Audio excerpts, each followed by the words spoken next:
Happy Wednesday. Welcome back to Zoo School Wild Wednesdays here at the Cape May Zoo. It's Larissa again, and we're back with our 4th episode of Wild Wednesdays to bring you another really cool wildlife topic. So this week, the topic that we are going to explore is animal defenses. So we're going to talk all about how animals protect themselves in the wild. So when animals live in the wild, that's not always easy, right? There's always other predators and animals out to get you, and you have to find your own food, and there's just a lot of struggles involved in living in the wild. But luckily, animals have a lot of great adaptations that help keep them safe from predators in the wild. And we're going to talk about some of the coolest ways that they do that. So the first way that we're going to talk about that animals defend themselves is with body coverings. So this is a really simple technique. It basically just means that their bodies are somehow built to fend off attacks by predators. And one of the ways they do that is shells. So I'm sure you guys are already familiar with some animals that have shells. One of the most notable ones, and one that you can actually find here in New Jersey, is the box turtle. So box turtles are great examples of animals that have shells in order to keep them safe in their natural habitat. So I have a box turtle shell right here. We're going to talk a little bit about the parts of the box turtle shell and how that helps keep the turtle safe inside. So turtle shells are made up of 2 parts. So you have the top of the turtle shell, which is the carapace, and then you have the bottom of the shell, which is the plastron. So this would be the bottom of the turtle, kind of like his tummy. And obviously the turtle lives inside that shell. It is part of his body. It's connected to his skeletal system. And so he takes it everywhere with him. And when that turtle feels threatened, maybe by a nearby predator or just something he's not sure about, that turtle can pull his head and all of his limbs inside that shell. And he's actually going to close up this bottom part, that plastron. It's going to meet to the carapace, and that's going to make it nice and compact and tightly shut, so that if an animal were really trying to get to that box turtle, they'd have to work really hard to get through that shell. What makes this shell so hard is actually a substance called keratin. So keratin is the same substance that human fingernails are made out of. So if you feel your fingernails, they're pretty hard. And especially if you pack that into a hard material like a turtle shell, that's going to be really hard for a predator to penetrate in order to attack that turtle. So it just wouldn't be worth the trouble to a lot of predators. So shells are not only for turtles, of course. There are other animals that have them. So armadillos, just like Miss Zelda that we met last week, she has a shell, and she's the only mammal who actually has a shell. And crustaceans, if you think about crabs and lobsters that live in the ocean, they also have shells that help keep them protected. And then, of course, mollusks like snails also have shells that they carry around with them in order to use as their home. So the next type of body covering that we're going to talk about is really cool. It's called quills. So I'm sure you've heard the term quills before. It's not so much like a shell that acts as armor. It's more of a kind of weapon that an animal can use to defend itself that's attached to their body. So the animal that you probably associate with the word quills is porcupines. So porcupines, indeed, they do have those quills, and that's how their entire body is going to be covered in them, and that really helps defend them from predators. But hedgehogs also have quills, as do tenrecs, which are another type of small mammal, and of course echidnas, which are native to Australia. They're a very cool mammal as well. They also have quills. So we're actually going to meet one of our ambassador animals who has quills. Hi guys, my name is Nikki. I'm an educator here at the Cape May County Park and Zoo.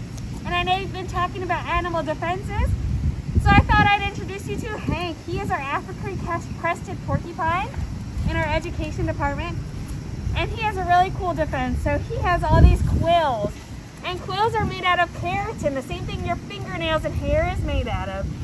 And Hank has a bunch of different quills. He's got these long ones that are really good for feeling, and these ones that are going to be his main defense. So if he feels threatened by another animal, he's going to shoot up all his quills and back into another animal. He cannot shoot his quills at another animal, but he's going to back up with all those quills facing out and try to poke another animal.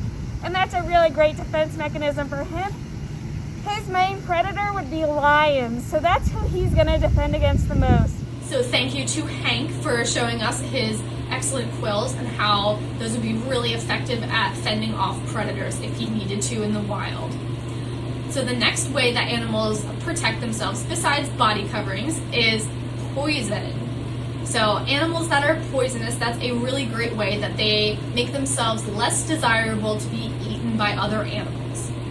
Now you might be a little confused about the word poison because you might have also heard the word venom, and you might be thinking you're not really sure what the difference between the two is. So the difference is if an animal is poisonous, that means in order for that poison to affect another animal, they would have to eat the poisonous animal, and that would make them very sick. Whereas venom, if an animal is venomous, that means that their poison they inject into another animal, and that's how they make that animal sick. So in general, most animals that are poisonous, it's used as a defense. It's used as a way to make predators not want to eat them. Whereas animals that are venomous, it's often used as a way to subdue prey. So if you think about venomous snakes, they use that too. They will bite their prey and inject that venom, and that's how they kill their prey. But some animals do actually use venom as a defense mechanism. So you might think of bees. They're actually a great example of animals that use venom. You might not think of bees as very dangerous, but of course you've probably been stung by one. And when a bee stings you, they do actually inject a small amount of their venom into you, and that's what causes that sting to be itchy and kind of hurt a little bit. Of course, it won't make you very sick normally. It'll just be a little annoying, but that's how they defend themselves from predators and other threats. And another animal that is poisonous is the poison dart frog, which we have a few of here at the zoo in our reptile house.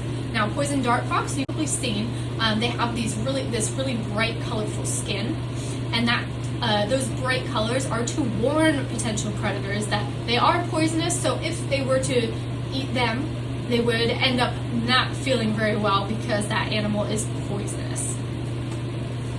So poison and venom are some really cool ways that animals have adapted to survive in the wild. So our next way of defending themselves that we're going to talk about, this is one of my favorites. I like to call it the Ick Factor. So the Ick Factor is basically all the kind of gross, stinky ways that animals defend themselves against predators. So the first one we're going to talk about is smell. So an animal that uses a specific smell to ward off predators would be a skunk. So I'm sure that's no mystery to you guys. You probably all know that that's how skunks defend themselves, is when they're threatened by a predator. They will turn around and they will spray this really pungent, really bad smelling musk at their whatever is threatening them. And that pretty much makes a lot of animals, including humans, think twice before they get near a skunk or threaten their territory at all.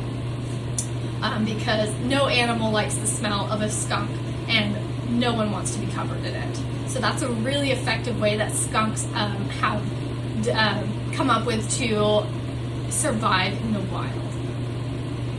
So the other ick factor we're going to talk about is vomit and spit. And yes, some animals will use vomit and spit as a defense mechanism. So here at the zoo, we have our camels, Marty and Walter. And so camels are actually an example of animals that use spit in order to defend themselves against predators. It's just kind of like an icky thing that will kind of throw off a predator if they were, being attacked or threatened in any way. Now, Marty and Walter, they typically do not spit here at the zoo because they're pretty relaxed boys. But in a wild environment, camels might use that as a way to deter predators. And then, of course, vultures. Vultures are another example that will actually use vomit as a way to fend off predators. And as we learned last week, vultures eat carrion, which is dead animals. So their vomit is pretty disgusting. So that would be really unpleasant for a predator trying to attack a vulture to end up covered in vomit. So the ick factor is definitely a really great way that animals can try to fend off the animals that might want to harm them in any way. And then one of our last unique ways that animals defend themselves is one of my favorites. It's called playing dead. And you might have heard this most often referring to a specific animal, because some people say playing possum as a way of saying play dead. And yes, possums are an excellent example of an animal that will pretend to be dead in order to make a predator not want to eat them. Now, you may think that doesn't make a lot of sense, but most predators, they're going to want fresh meals. So if they think something is dead and has been dead for a while, they're not going to want to snack on it. So how it works is when a possum feels threatened, it's going to basically kind of fall over, get really stiff, and it's going to actually secrete a foul-smelling substance that kind of makes them smell like they're dead, and they'll also foam at the mouth. And all of these signs kind of make any animal that sees that think, oh, well, that possum's not alive, I don't want to eat that. They won't stay like that for more than really an hour. They'll pretty much just get up and then continue as normal. But it's a pretty unique way that they do that. You may also have seen some breeds of domestic goats also use playing dead as kind of a way to ward off predators. So it's definitely a really cool feature of some animals. So we've talked about some of the really unique ways that animals defend themselves, but of course there's some simpler ones too. Whenever an animal in the wild might feel threatened, of course they might use their teeth and claws to fight in order to try to survive, or of course animals could rely more on flying or running away when attacked by a predator. And those can be super effective too, obviously. So even in a wild world that can be pretty tough to survive in, animals have adapted to make sure that they have the best chance possible of surviving. So that's really awesome to see. So now that we've learned all of these ways that animals protect themselves in the wild, so I'm going to link a cool game in the description here so that you guys can kind of practice some of these ways that animals defend themselves at home. See if you can kind of embrace these techniques. Pretend you're an animal trying to survive in the wild. And you guys can also find your favorite animal and see how that animal protects itself in the wild. And of course, make sure you share those discoveries that you make at #CMCZooSchool. We'd love to see what your research finds, what you find in your research, because we love to hear what you guys are discovering at home about wildlife. So that's all for today for Zoo School Wild Wednesday. So we hope you had fun learning about how animals protect themselves in the wild. And until next time,